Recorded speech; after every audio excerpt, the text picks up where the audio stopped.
Yo, yo, yo, what up, what up? We're talking about the 60,000% gain of Bitcoin, anniversary, reminder, history lesson, whatever you want to call it. But this is it, guys. Last time banks did this, last time banks started failing like this, Bitcoin went from 5 cents under all the way 2 years later, almost 3 years later, 2.5 years later, climbing on Mount Gox all the way to $30, which is a 60,000% gain. Nobody ever talks about these gains. Everybody always reminisces on, 2011 forward, but somebody on the back end was holding this bag. It wasn't just Satoshi at this point. It was a lot of people, and people all over the world were mining this on their home computers, and Bitcoin was introduced to the world, and the early people that got in on this benefited from it greatly. Some of them are still holding their Bitcoin. Some of them have not lost the vision that Satoshi had for this technology when he wrote the white paper. And this stuff has moved. I'd like that. You get excited when you hear things move a 10-fold or a 20-fold, but it's moved like a 10,000-fold. Like 100,000-fold in percentage gains. It's the greatest asset for growth of all time. There is no asset known to man that has increased like cryptocurrency and Bitcoin. Now, back in the day, if you're new to crypto, all there was Bitcoin, right? It was the crypto. 2011, we got Litecoin. There were some other coins that came in, Feathercoin, Blakecoin, all sorts of different coins that came into existence essentially out of nowhere. But with these ideas, with these principles that led us to where we're at today, I would say that Satoshi could have never imagined it to grow to what it's became today. Or maybe he did. Maybe this was all part of his master plan, and maybe he's sitting behind the computer having a good laugh right now. But the reason I'm making this episode, I just want to remind everybody the last time that banks failed like this, and we're getting bailed out probably. The bank will probably get bailed out. They're already talking about bailing it out. They want to make sure everybody knows before Monday that they got something in their back pocket.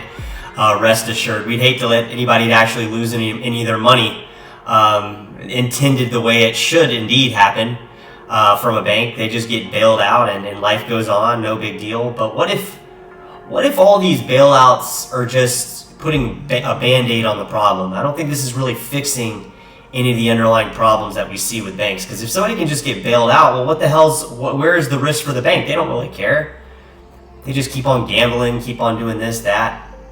There's no real punishment to anybody that's, nobody should be punished, nobody should lose their money, right? But where is the accountability for any of this stuff? Does it exist? Is there accountability? It sure as hell doesn't seem like there is. It seems like every time this kind of stuff happens, the banks just get bailed out. They just get bought out by another bank, and life goes on. And 5 days, 5 hours, or 5 years later, nobody even remembers this at all. So I think this is kind of an interesting point in time, guys. It's not really an episode that has much of a topic other than reminiscing on some of the great things that made Bitcoin popular to begin with, and some of the unheard of things that you don't really see on the internet. So I got a couple things pulled on up here. Just as some fun stuff. If you're chilling, it's Sunday. If you're in Asia and it's Monday, you'll probably still find some enjoyment in this brief little episode. So, July of 2010, Bitcoin was trading under 10 cents. It was 5 cents. Just a short bit later, actually not even a year later, Bitcoin was trading at $30. So this is the unheard of gain. Everybody, when you zoom out, of course, cryptocurrency, Bitcoin has turned into more than just Bitcoin. The actual blockchain, BTC Core, has stayed the same. It's still the original chain, but there's tons of things that have came out of this. Bitcoin was like the internet, and then all these cool things: Bitcoin Cash, BSV, Dash, Monero, Litecoin, Monero, Zcash. All these things came blossoming from this original idea, right? They just made this idea better, and the original idea still exists. You can still buy it, you can still hold it. It's not a huge part of my holding, but I could be right, I could be wrong.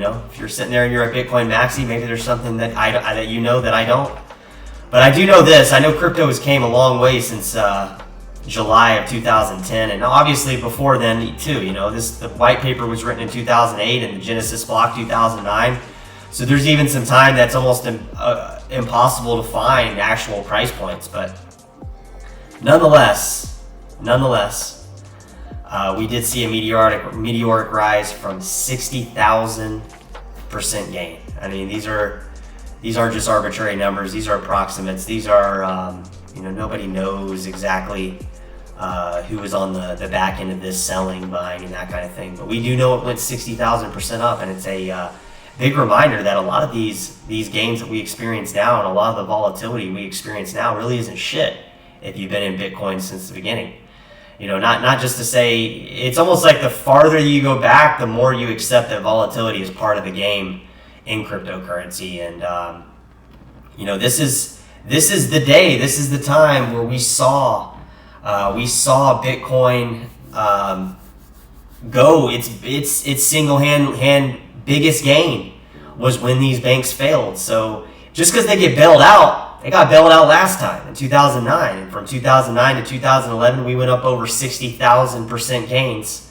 So I'd like to see this play out, and if this happens across the broad crypto ecosystem, across a variety of different cryptos, the sky's the limit on how high these coins could go. We could see 60, 70, 80, 90, 100,000% gains in some of these, and we've seen these on like Dogecoin, and we've experienced not quite that high on Dogecoin, but we've seen recent gains, upwards of 20,000%.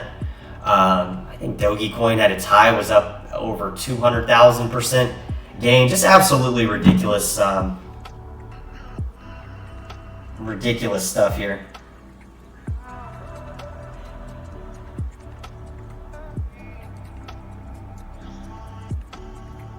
But guys, this isn't necessarily a bad time for crypto. Everybody seems to see the bad part and everything. They're always like, well, the bank failed and now crypto's gone down and I've lost 20-30%. But if you were in BTC during the beginning, you were gladly losing 80-90% of your investment on a daily basis. It could change in reverse and swallow you, and within a week you could be down 60-70%. And I've been in this stuff 6 years, so this kind of volatility, when it hits the market, it doesn't hit me. It just rolls right off my shoulder. It's like, okay, well, lost another 20 grand, lost another 10 grand, gained another 50 grand, great, lost another 30 grand, 40 grand. But it really becomes kind of meaningless. When you sit there and try to time this market, you won't win. Nobody does. And the people that say they do are full of shit. So this is a quick reminder that the biggest Bitcoin gains, the biggest crypto gains, because essentially crypto is Bitcoin, not on a specific, but in a general sense, cryptocurrencies in general experience their biggest gains in the beginning. And 60,000% gains. I don't know any asset in known demand that's done that in a short span of a year like Bitcoin did. And this was all when the banks were failing. This is when they failed, got bailed out. So if they fail this time and get bailed out, that gives you an idea of maybe where we're going. Maybe where we've been in the last couple years that everybody's tried to explain and try to give you, the cause and effect. Oh, this happened because of this, that happened because of that. There comes a time, I think, in crypto when you zoom out and it just doesn't really fucking matter what anybody said or anybody predicted or any of that stuff, because Bitcoin doesn't follow technicals. It never has, never will. And a lot of these people are trying to create content on why things are happening. But the reality is nobody knows really why Bitcoin or cryptocurrency is doing what it's doing. The exchanges probably know more than everybody, and they probably still don't even know. So one thing I know, and one thing that I'll conclude this episode with, is that Bitcoin, last time the banks failed and got bailed out, it rose 60,000% up in a course of less than a year. Around a year's time, over 60,000% up. And you guys do the math on that, it's a 600x, and it's absolutely insane. So I think we'll see the same thing play out in crypto, and I think these last couple years that everybody's been trying to short play Bitcoin or leverage trade Bitcoin or short Bitcoin or any of these things, I think they're gonna have a rude awakening of what this stuff really can do, what it's made to do. and the possibilities of how fast and big it can really get. And if it does another jump like it did in 2009 to 2010, or 2010 to 2011, when Mt. Gox, before the end of Mt. Gox, I think we're all in for a very, very pleasant surprise around the board. And I think coins like Dash, I think Neo, Monero, Bitcoin Cash, BSV, Ethereum Classic, I think they've all been preparing for this day of the dirty bankers, where they print money, leverage your money, gamble your money, and expect you to be foot with the bill, not in the form of dollars, but in the form of debt, taxes, and heartache. I think they've been planning for this time, and I think this time is finally maybe just around the corner. And all these just around the corner we've been saying for the last 8-9 years since this last big meteoric rise in cryptocurrency, aka Bitcoin. I think it might just be this time around the corner. So ask the pizza guy who got paid 10,000 Bitcoins for his pizza. Ask him if he thought he should sell or hold, and ask if he should have played the short game. Ask anybody that's been in Bitcoin since 2000, I would say before 2014. Ask them if short-term plays have ever benefited them any.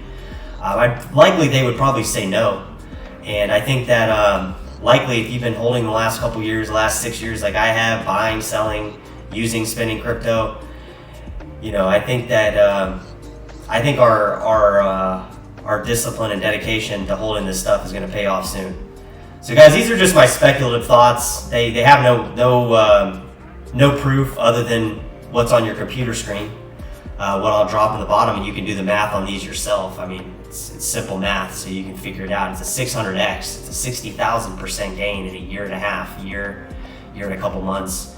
And this is the truth. I'm not trying to inflate your mind with a bunch of garbage on why I think that crypto is rising today. It doesn't fucking matter what it does today. It doesn't matter what it does tomorrow. It's a matter of what it does over your lifetime and every lifetime that's going to exceed yours. And it's not going anywhere. Nothing can turn this stuff off. Nothing can stop it. So people, and just to be fair here, all we're hearing on the news, why the markets are starting to get wild, is all crypto related. I mean, yeah, it has something directly to do with crypto, but have you not noticed the media just can't get enough of crypto? They can't go a week without talking about it. Even when Tesla does a 10x, they still talk about crypto. And it just shows that the interest in crypto is there. And as much as people and governments try to come in here and stop it, they're fighting a losing battle that they will never win. So you said it. You got it here first. You got the reminder here first. I don't know anybody else, telling you guys the reality of what's going on here. But last time banks failed and got bailed out, crypto did a 60,000% gain, a 600x. So maybe get a little something to be excited about on this Sunday or Monday, wherever you're at in the world. And I think that this stuff is it's always right around the corner. But I think now it's even more right around the corner than one can imagine. So stay in it, guys. Don't go anywhere. Definitely be making more of these videos for you to enjoy or dislike, whatever you prefer. And we'll see how this stuff turns out. Later.